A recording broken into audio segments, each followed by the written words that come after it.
জীবন ছন্দময় পদচারণা আর সামরিক শৃঙ্খলার অনন্য প্রদর্শনীতে অনুষ্ঠিত হয় নৌবাহিনীর গ্রীষ্মকালীন রাষ্ট্রপতি কুচকাওয়াজ।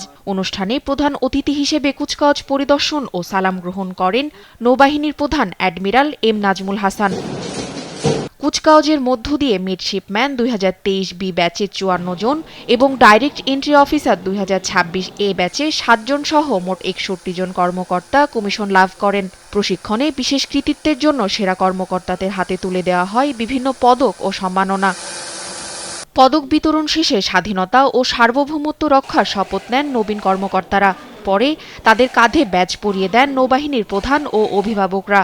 এ সময় নৌবাহিনীর প্রধান বলেন, নৌবাহিনীতে আধুনিক নৌযান নির্মাণ ও সামুদ্রিক নিরাপত্তা জোরদারে নানা প্রযুক্তি সংযোজনের কার্যক্রম চলমান রয়েছে। বাংলাদেশ নৌবাহিনীর ল্যান্ডিং অপারেশন পরিচালনার সক্ষমতা বৃদ্ধির লক্ষ্যে 3টি এলসিটি নির্মাণের কাজ প্রায় চূড়ান্ত পর্যায়ে রয়েছে।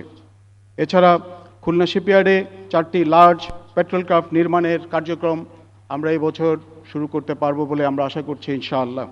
সরকারের নির্দেশনা অনুযায়ী বাংলাদেশ নৌবাহিনীর তত্ত্বাবধানে পরিচালিত শিপইয়ার্ডসমূহে অদূর ভবিষ্যতে অফশোর পেট্রোল ভেসেল, করভেট এবং ফ্রিগেট সহ অন্যান্য যুদ্ধজাহাজ নির্মাণের পরিকল্পনা প্রণয়ন করা হচ্ছে। সমুদ্র সীমার সার্বভৌমত্ব রক্ষা থেকে শুরু করে সামুদ্রিক সম্পদ সুরক্ষা ও দুর্যোগ মোকাবেলায় গুরুত্বপূর্ণ ভূমিকা রেখে চলেছে বাংলাদেশ নৌবাহিনী। তাসফিয়া ইসলাম, নিউজ ডেস্ক, দেশ টিভি।